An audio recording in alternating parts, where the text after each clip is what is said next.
그래서 공이 이제 몇 개예요? 예, 이거 하나 둘 예.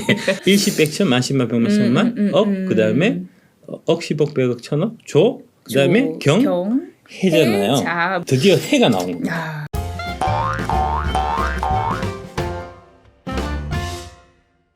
네, 금요일입니다. 채권부의 진행자 이지혜 기자고요. 오늘도 행복한 코너 박수갈채 박순혁 작가님과 함께하겠습니다. 작가님. 아, 예, 반갑습니다. 네. 예, 반갑습니다. 예, 저희가 되게 오랜만에 뵙는 것 같네. 그러니까요. 보고 싶었어요. 저도요. 이렇게 눈물이 나세요. 아, 갑자기 예. 눈물을 뚝뚝 너무 흘리시는. 오래간만에 봐갖고 감격해갖고. 아, 그래요? 정말요? 마음이 없는 얘기 할래. 오늘은 그 재즈 음악 안 들어가죠? 배경음악으로. 재즈 음악? 예. 아, 전보다? 아, 그거는 저희가 한번 시도해봤는데 아닌 것 같아서 다 빼기로 했습니다. 아, 예, 예. 그거는 죄송합니다. 예. 예. 아니, 오로지 작가님의 목소리로. 다양하게 뭐 새로운 시도 자꾸 해보고 이제 재즈 예, 피드백을 받아서 이제 피드백 네, 네, 네. 하면 되니까. 아, 충분히 받아가지고요. 그거는 저희가 해서 배경음악을 싹 빼도록 예, 예. 하겠습니다. 아, 예, 예, 여러분들 이제 보시는데 보고 들으시는데 이제 네. 불편함을 끼쳐드린 점 이제 사과드리고요. 예. 작가님이 작가님이 사과하실 필요는 없죠. 예. 아니 뭐 아무 사람 어떻습니까? 그거 예. 공개 사유를 대시. 예. 예, 예. 네, 더 열심히 잘하도록 하겠습니다. 아유, 예. 감사합니다. 그다음에 이제 그 추석 때 저기 그 박수갈채 인플레이션 1편부터 4편까지 예, 합본해서 참 모아서, 예, 예. 올린 거 되게 잘하신 것 같고요. 네, 그게 사실 또 아이디어를 주셔서 예, 예. 저희가 그렇게 만들어봤고 편집도 다 새로 한 거예요. 아, 예, 예, 예. 그리고 이제 편집 PD님이 아예 바뀌셔가지고 완전 밤을 새서 그거를 만드셨다고. 아이고, 고생 많이 하셨습니다. 이수환님 예. 감사합니다. 박수 한번, 예, 박수 한번 쳐주십시오. 예. 예, 오늘은 이제 인플레이션 이야기 5화, 다양한 초인플레이션 사례와 인플레이션 기대 심리 and wage price spiral 네. 로 준비를 했습니다. 너무 기대가 됩니다. 저희가 예. 뉴턴 망한 썰, 스위스 여행 가서 예, 망한 썰 예, 예. 이렇게 쭉 있었는데 예, 원래는 이제 예. 오늘은 그 베네수엘라 망한 썰을 하려고 했는데 그거 하기 전에 이거 좀 미리 좀 이제 설명을 드리고 가야 네. 이제 그거 베네수엘라 망한 썰이 좀 잘 이해가 되실 것 같아 갖고 준비했고요. 네. 이제 한번 들어가 보겠습니다. 네. 어떤 국가가 예. 파국을 법배 문제로 예, 치렀는지. 요거는 이제 지난주 방송 때 보여드렸던 이제 바이마르 공화국 때 독일의 초인플레이션이 일어나고 그때 일어났었던 이제 여러 가지 이제 돈 뭉쳐갖고 대신 장난감. 그러니까요. 예. 예. 예. 지금으로서 상상할 수 없는. 예. 네. 저 돈으로 장난감 못 사니까. 그러니까요. 장난감도 못 사니까 예. 저걸로 이제 노는 거죠. 노는 거. 예. 그다음에 이제 오른쪽에는 이제 차라리 태워버리자. 땔감으로 이제 쓰는 이제 그런 일이 있었다는 거 이제 예. 말씀드렸고 이렇게 되는 게 이제 이런 형태로 100억 마르크가 5년 만에 0.01 마르크, 1조 배가 되는 하이퍼 인플레이션이라는 게 여러분들의 상상력을 뛰어넘는 그러니까요. 예, 수준까지 인플레이션이 올라간다. 네. 이게 이제 끝이 없다는 거를 이제 네. 이해하시는 게 이제 되게 중요하고요. 이때 당시에 독일의 지폐 화폐 가치가 너무 떨어지니까 네. 그 화폐의 금액 그러니까 단위가 계속해서 올라가야 되잖아요. 네. 올라가다 보니까 너무 빠르게 올라가니까 새로 찍기에도 너무 버거운 거예요. 그래서 이제 그때 고안한 방법이 원래 있던 이제 화폐에다가 1000마르크 지폐에다가 위에다가 그냥 빨간색으로 10억 마르크라고 쓴. 아, 그래서 그 빨간색으로 지금 대각선으로 된 게 예. 거기다 뭐 하나 찍어놓은 거예요. 예, 새로 만들지도 않고 도장으로 딱 찍어놓고. 예. 도저히 또 쫓아갈 수가 없으니까. 도저히 새로운 지표를 계속 내놔야 되는데 도저히 그 속도를 못 찾아가갖고 그냥 빨간색 도장 찍어갖고 도장 찍기 나네요. 10억 마르크 이렇게 찍어갖고 이거 1000마르크인데 1000마르크 아니고 10억 마르크다 이제부터 그렇게 했었다는. 좀 없어 보이긴 하지만 예. 그 시대상에 고스란히 반영된 화폐네요. 예. 이게 독일. 예, 독일에. 네. 그다음에 이제 똑같은 독일 사례인데 요게 이제 지금까지 인류 역사상 가장 고액 주화라고 하는 1조 마르크 동전. 1조 마르크. 여기 1조입니다. 1조. 그냥 막 갖다 조를 마우스를 예. 느끼지만 정말 그랬다는 거잖아요. 예, 진짜 그랬었던 겁니다. 실제로 다 있었던 일이고요. 역사상으로. 이런 이제 혼란한 상황에 결국 등장한 사람이 바로 나치와 히틀러다. 예. 1918년에서 1923년까지 이제 그 하이퍼 인플레이션이 있었고요. 이 하이퍼 인플레이션 이후에 이제 화폐 개혁을 통해서 이제 그 인플레이션을 잡았는데 네. 이 23년도 뒤에 다시 한번 말씀드리겠지만 화폐 가치가 너무 올라가니까 사람들이 너무 불만이 이제 팽배할 거잖아요.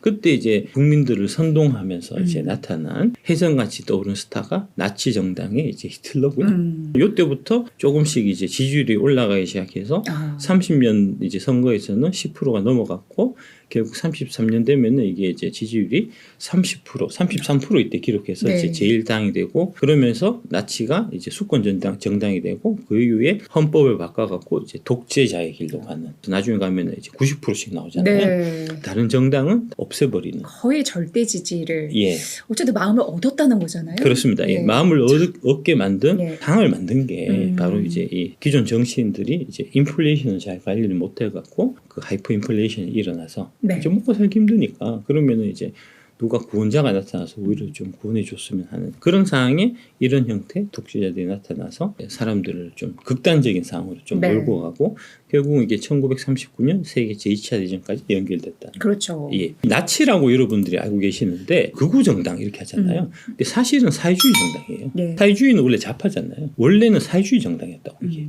이름이 국가사회주의 독일 노동자당. 원래 네. 이제 원명칭이 이렇습니다. 이제 나셔널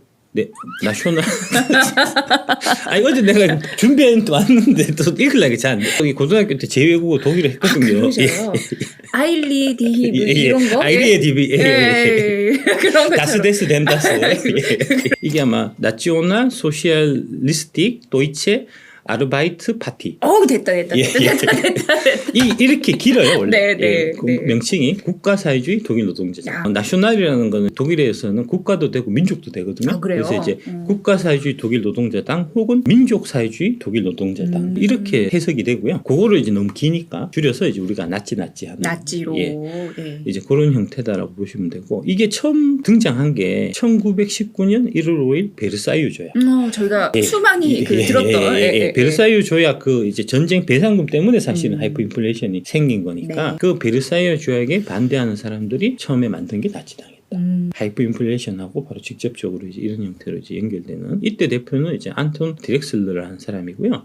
이 히틀러가 전면에 등장한 건 하이퍼 인플레이션이 되게 극심해진 1932년에 민헨 폭동이라는 걸 일으킵니다. 얼마나 힘들었으면 예. 국가에 대해서 엄청나게 세게 반응하는 거잖아요. 그렇죠. 예. 민해 폭동을 일으키고 이때 당시에 당연히 폭동을 일으켰으니까 폭동의 주모자가 돼서 형사처벌을 받았는데 네. 받는 그거를 기점으로 해서 히틀러가 대중적인 이제 인지도가 확 올라간 거고요. 나치 정당도 히틀러가 접수하게 됐고 네. 그러면서 이제 계속해서 이제 이게 지지율이 쭉 올라가서 1926년도 총선 때는 슈트라스, 게벨스, 괴링 등 12명의 국회의원이 나치 정당에서 나오게 되면서 제도권 안으로 이제 나치당이 들어가게 됐고 그러다가 이제 나치당이 힘을 얻은 거는 1929년 미국에서 출발한 경제대공황. 네. 그 주가 여파로 폭락하고 막. 예. 그 여파로 이제 독일 경제가 더 혼란스러워졌고 이때 히틀러가 이제 극우적인 선전선동 이런 것들을 이제 더 적극적으로 하면서 인기를 확 얻게 되고 이때 힌덴부르크 대통령이 이제 히틀러를 수상으로 이제 임명했고 그러다가 1933년 총선에서 나치가 이제 드디어 제1정당 33% 지지율 획득해서 제1정당이 된 다음에 국회를 해산하고 나치가 헌법을 개정하면서 네. 독재의 길로 들어가서 쭉 가다가 1939년 그로부터 6년 뒤에 폴란드를 침공하는 걸 통해서 제2차 세계대전이 시작된. 그래서 인류사에 달 나위 없는 이제 그런 비극을 이제 만들어냈는데 그 비극을 만들어낸 씨앗은 하이퍼 인플레이션이다. 하이퍼 인플레이션 때문에 굉장히 국민들이 고통받아 했고 국정 혼란을 틈타서 어쨌든 나치당이 예. 국민적인 그 영웅 예. 당으로 부각되면서 그렇습니다. 예. 정권을 잡았는데 결국은 지금은 가장 평가가 거의 안 좋잖아요.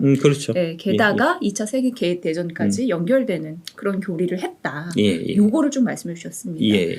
그만큼 네. 이제 이게 인플레이션이라는 게 그냥 쉽게 볼 사항이 아니고 한 나라의 역사를 바꿀 수 있는 이제 아주 중대한 일이고 인류 역사의 가장 큰 비극이라고 할 수 있는 제2차 세계대전까지 이제 연결되는 그런 정도의 중요성을 가지는 경각심을 좀 가지실 필요가 있고요. 네.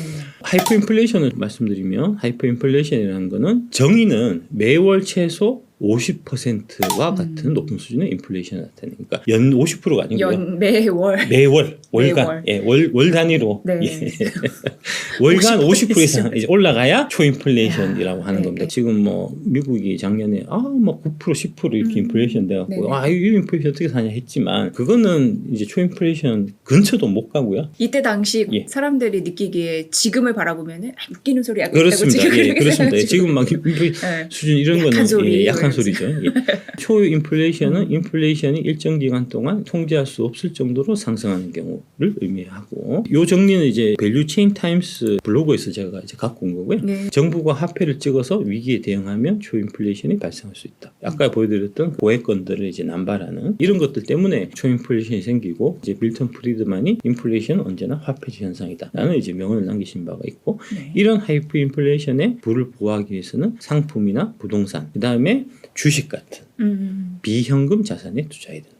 야. 이제 이렇게까지 이제 연결되는 이게 돈이 없는 사람은 완전 더 추락하고 돈 있는 사람들은 더 돈을 약간 벌게 그렇습니다. 되는 그런 구조가 예, 되는 그렇습니다. 거잖아요. 그러니까 이제 상품이나 부동산 같은 비현금 자산에 투자할 수 있는 원래 돈이 좀 있는 사람은 바꿔갖고 견딜 수가 있는데 보통의 이제 일반 서민들 같은 경우에는 뭐 상품, 부동산 이런 거 살 수 있는 여력이 안 되잖아요. 네. 그런 사람들은 이제 인플레이션 상태에 무방비로 이제 노출될 수밖에 없고 그런 사람들이 살기 힘들다 해서 나의 구원자 히틀러를 불러일으켜서 그게 이제 독재로 가는 네. 이제 그런 형태로 진행이 된다는 거죠. 바이마르 공화국 이후에 대표적으로 많이 알려져 있는 이제 초인플레이션 몇 개를 제가 갖고 왔는데 1946년에 그러니까 2차 전쟁 끝난 직후에 헝가리에서는 헝가리의 초인플레이션이 있었는데 이때가 4,200조입니다. 이게 참 동시다발적으로 헝가리도 대표적으로 세계대전 끝난 이후에 완전 폭망한 그렇다고 하더라고요. 1990년대에 브라질의 2,740%, 아르헨티나의 2,315%. 남미는 이런 이제 초인플레이션에 가까운 이런 현상들이 되게 좀 자주 일어나는 국가들이고요. 실제로 보면 이제 아르헨티나가 옛날에는 되게 잘 살았다는 거거든요. 예. 그런데 이런 초인플레이션이 계속해서 이제 반복되다 보니까 경제 펀더멘탈이 약화되면서 지금은 아르헨티나는 오랜 기간 불안과 이런 한때 잘 나가다가 쇠락한 국가의 좀 대명사가 돼버린 이제 그런 거고 브라질도 사실 좀 마찬가지고요. 2000년대에는 이제 짐바브웨라고 여기가 이제 2억 %에 2억 %. 네. 예. 아유 참. 2015년에 1달러가 3경 5천조 짐바브웨 달러로 바꿀 수 있었다. 이때 대통령 굉장히 장기 집권했었던 예, 무가비 대통령. 맞습니다. 하이퍼 인플레이션 이런 것 부분이 사실은 정치적인 독재나 정치적인 혼란 이런 거하고 연결이 보통 돼 있어요. 요 밑에 나온 게 이제 짐바브웨에서 이제 계속 화폐가 인플레이션 올라가니까 화폐 단위 계속 높여야 되잖아요. 그래서 이제 몇 개예요? 예, 이거 하나 둘 예. 100 트릴리언 달러니까 네. 이게 1조 짐바브웨 달러 지폐입니다. 야. 1조 달러. 1조 달러. 그림으로도 보는데. 요거는 이제 언제적 사진이냐면 1946년 헝가리 사진입니다. 대부분의 국가에서 이런 사진은 한 장씩 나오는군요. 이게 스타일은 좀 다르지만. 이게 돈인데 돈이 휴지 조각이어서 안 줍는 거예요. 아 진짜. 돈이 진짜 휴지 조각. 하니 갑자기 진짜 콧물이 나고 있어요. 지금 휴지 조각. 예. 길 가는 사람들이 돈이 저렇게 길바닥에 떨어져 있는데 아무도 안 주는 겁니다. 그 청소부가 청소하는 거예요. 마치 낙엽을 쓸듯이. 아무렇지도 않게. 청소하시는 분이 이 뒷 자태를 보십시오. 전혀 개의치 않고. 늘 하던 일인 것처럼. 1946년에 이제 헝가리 이 인플레이션이 인류 역사상 가장 인플레이션율이 높은 인플레이션으로 지금 기록되어 있는데 지폐의 단위 액수도 우리의 상상을 초월할 만큼 이게 1조가 아니고요. 1경도 아니고 1회 팽괴 지폐입니다. 팽괴 지폐. 팽괴가 이제 이 헝가리의 화폐 단위인데 1회 팽괴 지폐입니다.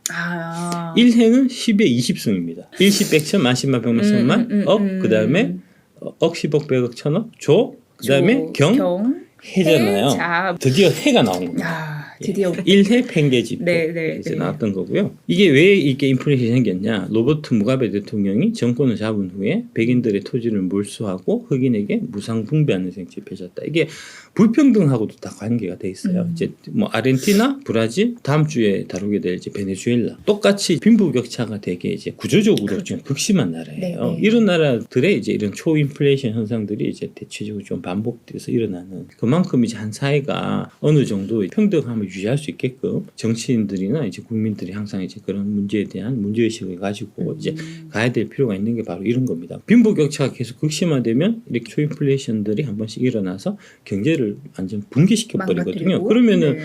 그 경제가 붕괴되는 데 있어서 좀 물론 서민들이 직접적인 피해를 입겠지만 돈 많은 슈퍼리치라고 해서 초인플레이션의 그 폐해를 비켜날 수는 없거든요. 그 대표적인 사례가 그 스위스에 스키 타러 갔다가 맞아요. 할머니가 예, 이제 예. 조직이 가난하게 된 예. 그런 일들이 실제로 부자들한테도 가기 때문에 부자들 입장에서도 이게 내가 잘 먹고 잘 사는 이거에만 너무 집중하면 안 되고 주위에 있는 가난한 사람들이 나와 같이 어느 정도는 좀 평등하게 같이 이제 지낼 수 있는 그런 형태로 이제 사회를 유지하게끔 하는 게 그만큼 당신들의 재산을 지키기 위해서도 이제 중요하다 네. 하는 이제 그런 좀 시사점을 주는 거고요. 연대의식은 중요한 것 같아요. 그렇습니다. 네, 예, 네, 예. 네. 그래서 이제 로버트 무가베 대통령이 정권을 잡은 후에 백인들이 이제 슈퍼리치로 해서 이제 그동안 이제 억압하고 이렇게 이제 부를 축적해 왔으니까 그거를 뺏어갖고 인민들한테 나눠주겠다. 이런 게 이제 되게 포퓰리즘적인 정책, 인기를 끄는 정책이잖아요. 무상분배하는 정책이 펼쳤지만 이로 인해서 경제 혼란이 피할 수가 없었고 여기에 이제 서방 국가들이 제재하고 식량난까지 겹치자 그럼 돈 찍어서 해결하면 되지. 해서 돈을 찍기 시작했는데 네, 네. 돈 찍으면 이렇게 된다. 화폐 가치가 폭락하고 물가가 천정부지로 뛰어서 2008년 7월 짐바브웨의 물가 상승률이 무려 2억 3천만 %. 100조 짐바브웨 달러로. 이게 이제 100조 짐바브웨 달러네요. 아까 1조가 아니고 100조네요. 네. 거기다 두 개 더 붙여야 돼요, 공을? 100조 달러로 계란 3개를 살 수 있었다는 거고요. 100조로. 예, 100조로. 그 100조 전에 옛날에 썼던 국권. 국권은 옆 왼쪽에 보시는 저 아저씨가 하나를 안고 있는 저게요? 저게요? 네. 몇억 짐바브웨 달러, 네네네. 저기 1000억 짐바브웨 달러 이런 게 있었을 거잖아요. 그거는 이제 이만큼 다발로 들고 가야 이 달걀 3개를 샀다는 거고요. 짐바브웨 그 물가 상승률을 표로 나타낸 이제 건데 여기 왼쪽에 보면 어떻게 되어 있냐면은 to infinity and beyond라고 되어 있어요. infinity가 영원이잖아요. 네. 영원, 영원 그 너머까지 올라간다. 어. 인플레이션율은 가만히 두면 이제 그런 얘기고요. 자꾸 단위가 올라가니까 너무 쓰기 불편하잖아요. 그래서 이제 중간중간에 화폐 개혁을 짐바브웨 같은 경우는 총 3번을 했는데 2006년 8월에는 이제 1000 짐바브웨 달러를 1 짐바브웨로 1000대 1로 했고 2008년 8월에는 1000대 1 갖고는 답이 안 나오고 100억 짐바브웨 달러를 1 짐바브웨 달러로 바꾸는 화폐 개혁을 실시를 했고 6개월 지나갔고 이걸로도 해결이 안 돼갖고 1조? 예, 1조 짐바브웨 달러를 1 짐바브웨 달러로 바꾸는 화폐 개혁을 3차례 했다. 그래서 이제 2009년에 2월 달에 1 짐바브웨 달러는 2006년 8월 달에는 얼마였냐? 2006년에는 10자 짐바브웨 달러였다. 10자가 예, 해다음에 자나 뭐 이런 게 아니라 드디어 자가 나왔습니다. 자. 아까 해 그 지표 보여드렸고 그래서 이제 10자 달러를 이만큼 이렇게 된 거고 그런데도 이게 도저히 잡히지가 않으니까 2009년 어떤 마지막 극약 처방을 썼냐면 짐바브웨 달러는 짐바브웨 안에서 쓰지 마 이랬다는 거죠. 자국 화폐를 사용을 금지를 하고 돈이 없어진 거죠. 그러니까요. 다른 거로 바꿀 수가 상거래 일반 상거래에는 미국 달러만 사용 가능하다. 그렇게 법을 바꾸게 됩니다. 최근에 아르헨티나 대선을 하고 있는데 이제 아르헨티나 제3 후보가 지금 대선 공약이 그거예요. 내가 대통령이 되면 아르헨티나 페소 겁니다. 이제 페소 이제 다 없애버리고 달러를 공용 화폐로 쓰겠다. 하는 거를 지금 이제 대선 공약으로 지금 내걸고 있고요. 너무 불확실성이 크니까. 그렇게 얘기를 하니까 그럼 기존 페소는 어떻게 되겠습니까? 지금 값어치가 지금 폭락하고 있습니다. 그 현상이 지금 국제금융시장에 나타나고 있고요. 그게 이제 그런 일종의 좀 레파토리예요. 되풀이 되는 이제 그렇게 보시면 될 것 같고요. 참 역사는 참 이어지네요. 인플레이션이 하이퍼 인플레이션이 됐을 때 걷잡을 수 없이 계속해서 커지는 그 이유가 바로 두 가지 요소 때문에 그런데 첫 번째가 인플레이션 기대 심리, 두 번째가 웨이지 프라이스 스프라이럴. 아까 그 제목이었던. 그거 때문입니다. 먼저 이제 인플레이션 기대 심리. 요거는 이제 이 만화를 제가 킴백도라는 블로그에서 갖고 왔고요. 어서 오세요. 오늘 계란이 올라서 110원에 팔고 있어. 이렇게 왔단 말입니다. 네.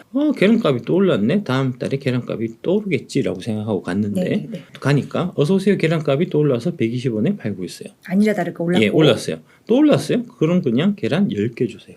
그냥 지금 사겠다. 한 개 살 거를 10개 네, 사는 네, 거예요. 어차피 네. 사놓고 쟁여놓으면 다음 달에 가서 살려고 하면 130원일 테니까. 네네. 달걀 재테크를 하는 거죠. 그렇죠. 네. 이왕 있는 돈이 있는 거를 최대한 땡겨갖고 다 써버리는. 예, 빨리 사서 물건으로 바꾸놓으려고 하는 그런 일이 생기고요. 이게 바로 인플레이션 기대 심리고 이렇게 되면 물건이 나오는 족족 다 사가니까 이제 물건 가격이 올라갈 거잖아요. 그렇죠. 수요 공급 차원에서. 그렇습니다. 네. 그게 이제 인플레이션을 가속화시키는 매개체로 되는 이제 그게 바로 인플레이션 기대 심리고요. 물가 상승 심리가 강해지면은 소비자들은 미래 소비까지 미리 당겨서 소비하는 습관이 생기기 때문에 이게 이제 더 물가를 자극하는 이런 현상이 일어나고 더 큰 인플레이션을 일으키게 된다. 그래서 이제 그 FRB 이제 파월 의장이 얘기하는 게 이제 인플레이션 기대 심리. 이런 거에 대한 계속 얘기를 하고 정말 많이 나오거든요. 정말 많이 네, 네, 채권에서 네, 그게 맞아요. 그런 이제 차원에서 나오는 거고요. 네. 인플레이션 기대 심리를 잡기 위해 갖고 되게 이제 무섭게 얘기하는 이제 인상 쓰면서 얘기하는 게 인플레이션 주름 짝지면서 돈 풀어 갖고 금리 낮춰 갖고 네, 우리가 네. 인플레이션에 대해서 이제 완화적으로 이제 인플레이션 우리가 가볍게 생각하고 그런 거 절대 아니야 이렇게 네, 인상을 맞아요. 쓰는 게 네, 네, 네. 인플레이션 기대 심리를 잠재우기 위해서 그런 겁니다. 예, 이게 인플레이션 기대 심리가 추세가 돼버리면 그 다음부터는 걷잡을 수 없는 상태가 되거든요. 두 번째로 이제 웨이지 프라이스 스프라이럴 이게 나선이라는 거죠. 이렇게 네, 이제 꽈배기 나선형. 형태로 네. 같이 가는 이제 임금과 물가가 계속해서 서로 상승 작용을 일으키는 이제 그런 악순환 고리를 얘기하는 건데 고용과 물가 수준 간의 양방향적 상호작용을 나타내는 경제 현상이 고용 물가 스파이럴. 고용 시장과 물가 수준이 서로 영향을 주고받는 과정에서 시작된다. 물가가 높으니까 그러면 이제 물가 올라가는 것만큼 임금을 내가 올려야 내가 실질 임금이 유지가 될 거잖아요. 그쵸. 그래서 이제 물가 올라가면은 물가 올라간 것만큼 임금을 올려주십시오라고 이제 당연히 노동자는 이제 얘기하게 되고 네. 그래서 그 노동자의 얘기를 이제 수용을 해서 임금을 올려주면 그 임금 올라간 부분이 제품 가격에 반영되니까 그렇죠. 또 그만큼 인플레이션이 또 올라가고 인플레이션이 올라간 것만큼 내년에 다시 한번 또 임금 인상을 요구를 할 거니까 그 부분만큼 다시 제품 가격이 올라가고 이런 형태의 계속 이제 악순환 고리를 도는 이제 이게 웨이지 프라이스 스프라이럴이고요. 네. 이래서 2022년 6월 29일 날 추경호 부총리가 이 얘기를 해서 그래서 이제 민심이 한번 술렁했었다. 술렁. 대기업 임금을 인상 자제해라. 네. 이게 이제 웨이지 프라이스 스프라이럴을 막기 위해 갖고 이런 낙수 이제 효과를 막기 위해서. 양방향적 상호작용을 막기 위해서 부총리가 대기업 임금 인상 자제해라. 라고 얘기하니까 듣던 직장인들이 기분 나빠갖고 네. 우리들의 임금은 예. 네? 네가 왜 얘기하냐? 아니야. 물가는 오르는데 이렇게 생각하시는 그렇죠. 예. 네가 왜 간섭하냐? 야 네. 이랬다는 이제 그런 거고요. 특히 네. 이제 MZ 직장인들이 술렁거렸다는 거고. 근데 이제 추경호 부총리가 얘기했던 거는 바로 이제 이 웨이지 프라이스 스프라이럴 때문에 그렇게 얘기한 거고. 인플레이션 우려 예, 때문에. 그렇습니다. 예. 근데 이게 전 그 윤석열 정부가 이제 갖고 있는 공통적인 문제점이라고 볼 수 있는데 소통이 중요한 거예요. 표현 방식이 중요한 거예요. 맞아요. 이 얘기는 100% 맞는 얘기거든요. 네. 근데 문제는 뭐냐면 이런 웨이지 프라이스 스프라이럴을 일반인들은 모를 거 아닙니까? 모르는데 그냥 이제 요새 임금 올라가니까 대기업 임금 인상 자제해 이렇게 얘기하면 듣는 직장인들 누가 기분이 좋겠습니까? 이런 배경 설명 네, 이런 네. 부분들을 저처럼 여러분들한테 이제 이해하시기 쉽게 겸허하게 겸손하게 자세를 낮춰갖고 눈높이에 맞춰서 설명하는 그런 노력이 지금 현 정부에서는 부재하기 때문에 정책 방향이 맞는 정책 방향으로 감에도 불구하고 국민들의 지지를 못 받는단 말입니다. 좀 안타까운. 자꾸 이런 것들이 누적되면 결국은 네, 이제 네. 그 히틀러 같은 국민을 선동하는 사람들이 나타나갖고 그 사람들이 정권을 잡아서 대한민국의 미래가 어지러워지는 그런 일까지 연결되기 때문에 좋은 정책 방향이라고 하더라도 국민들하고 소통하는 노력을 계속해서 기울여야 된다. 이제 그런 말씀 드리고 싶고요. 이때가 한국은행이 이제 4월 달에 여기 나오기 전에 22년 6월 달에 이 발언을 한 거고요. 4월 달에 노동시장 내 임금 상승 압력 평가 및 시사점 보고서라는 거를 경제부총리한테 보고를 한 거예요. 네. 거기에 물가 상승률이 높은 시기에 노동 비용이 더욱 쉽게 올라가서 물가에 전가되는 웨이지 프라이스 스프라이럴에 대해서 얘기를 하면서 물가 상승, 임금 상승, 물가 추가 상승의 악순환 가능성도 배제할 수 없으니까 이거에 대해서 대책이 필요할 거다라고 보고를 해서 추경호 부총리가 이 얘기를 했다는 거잖아요. 대기업 임금 인상 자제하라. 근데 이거를 되게 고압적으로 얘기를 하고 이런 배경에 대한 설명 없이 얘기하니까 일반 사람들이 술렁술렁했다는 겁니다. 그러니까 좀 알면은 발언한 거에 대해서 이해 정도는 할 텐데 그런 게 없다 보니까. 그러니까 왜 네가 내 임금 가지고 왈가왈부를 하냐? 기분 나쁘잖아요. 딱 들으면. 안 그렇습니까? 표현 방법에 문제가 있는 거예요. 이거는 백날 자기가 옳은 주장이고 이거 맞는 방향이라고 하더라도 표현 방법이 상대방을 제대로 설득하는 방향으로 표현이 안 되면 그거는 아무런 의미가 없는 거예요. 그렇게 자꾸 내가 옳다는 것만 주장해서 나를 따라라 하는 거는 그거는 민주주의적인 통치 방식이 아니고 독재적인 통치 방식입니다. 이 부분은 윤석열 정부가 전반적으로 지금 갖고 있는 문제로 보이는데 이 부분은 단체로 모여갖고 이제 뭐 그 세미나를 하든 MT를 가서 얘기를 하든 해서 이 국민들하고 소통을 부드럽게 하는 이런 거는 좀 이제 연습을 따로 하셔야 되지 않겠나 하는 이제 말씀을 드리겠습니다. 네. 저도 이런 거 보면은 앞으로 이제 후배들한테 굉장히 부드럽게 소통을 해야겠다 이런 생각이 듭니다. 굉장히 좋은 또 조직 사회잖아요. 그럼요. 그런 거에 대해서. 미국 FRB가 갖고 있는 바로 문제의식이 바로 이겁니다. 웨이지 프라이스 스프라이럴 이제 일어나기 그 전 단계가 그럼 임금이 올라가는 거잖아요. 보시듯이 지금 미국의 임금이 2018년, 2020년 그 코로나 전까지만 해도 한 5% 내외에서 되게 안정적으로 유지가 됐었거든요. 근데 이제 코로나 딱 터지고 난 다음에 그게 급전직하해서 마이너스 5%까지 갔다가 그 다음에 급격하게 다시 올라가서 15% 한 번 찍고 그 다음에 지금 계속 10% 위에서 움직인단 말입니다. 그러니까 이런 형태로 계속 지속되다 보면은 임금이 올라간 게 물가를 자극하고 물가가 자극된 것 때문에 임금이 다시 올라가고 하는 이제 웨이지 프라이스 스파이럴이 발생할 수 있기 때문에 지금 연준이 통화 정책에 관련된 선택폭이 상당히 좀 좁아져 있다. 최근에 계속 이제 파월 의장이 이제 고용 시장 얘기를 계속 하고 있는데 너무 계속 타이트하니까. 그게 바로 이것 때문입니다.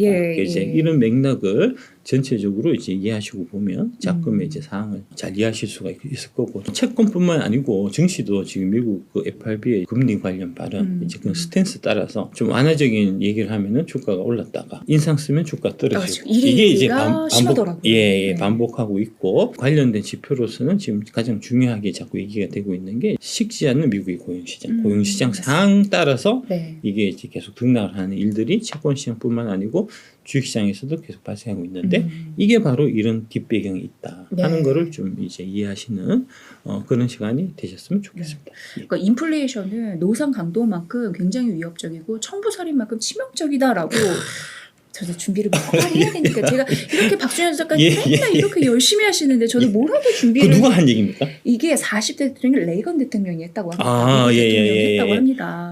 사실 굉장히 많이 준비했는데 우리 작가님의 목소리가 묻히지 않도록 이거 하나 건졌습니다.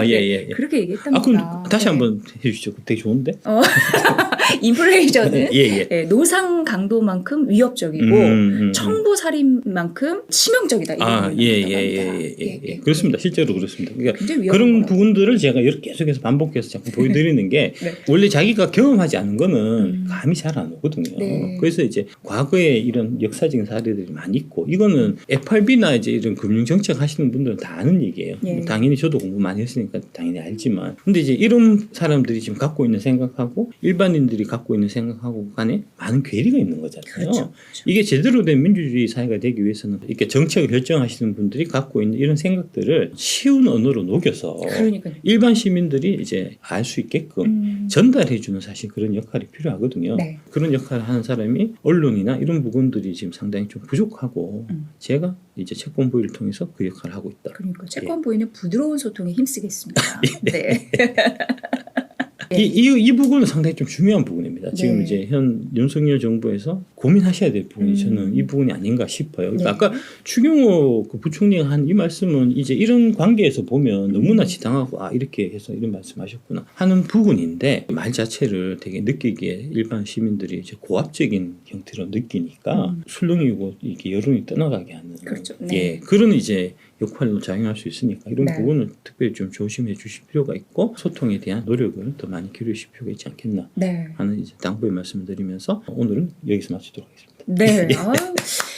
사실 저도 이렇게 보면은 채권부위도 빠른 시간 안에 많은 또 구독자님들을 또 유입시켜 주셨고 또 많은 분들이 호응해 주신 이유가 저는 거기에 있다고 답을 보거든요. 마음을 얻었다.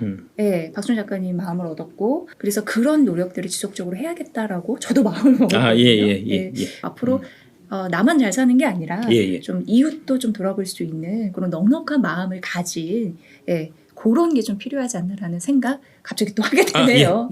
좋은 생각이십니다. 예. 네. 사회가 다 연결돼 있기 때문에 나 혼자서 잘 사는 거는 나 혼자만 계속 잘 살 수 있을 것 같지만 아까 보여드렸던 저는 이제 인플레이션 현상으로 인한 이제 나중에 히틀러가 등장한다. 등장하면 뭐 하겠습니까? 부자들 재산 뺏어갖고 지가 갖고 가겠지. 그런 이제 형태로 다 연결될 수 있기 때문에 네. 지금 현재 부자들이 내 재산만 지키게 급급해서는 절대 당신의 재산을 지킬 수가 없는 거고요. 이 사회의 약자들, 가난한 사람들을 위한 이런 노력을 계속 기울여서 사회의 불평등 정도를 계속해서 낮춰야만 그래야 당신들 부자들의 재산이 계속해서 유지될 수 있다는 그 사실을 잊지 말으셨으면 좋겠습니다. 네. 예. 이렇게 좋고 뜻이 있는 얘기는 꼭 우리 마음속에 새겼으면 좋겠습니다. 그런 의미에서 채권부에 항상 나와주셔서 너무너무 감사하고요. 네, 다음 편도 또 기대를 해보도록 하겠습니다. 예, 고맙습니다. 항상 박순혁 작가님 마음이 행복했으면 좋겠고요. 저희 채권부의 식구님들도 화이팅 하셨으면 좋겠습니다. 네. 박수갈채 많은 박수 부탁드립니다. 네. 예, 감사합니다. 영원한 박순현 작가님과 함께했습니다. 예, 감사합니다. 감사합니다. 시청자 여러분의 구독의 힘이 채권부에게는 큰 힘이 됩니다. 기존 영상과 추천 영상에도 좋아요 부탁드립니다.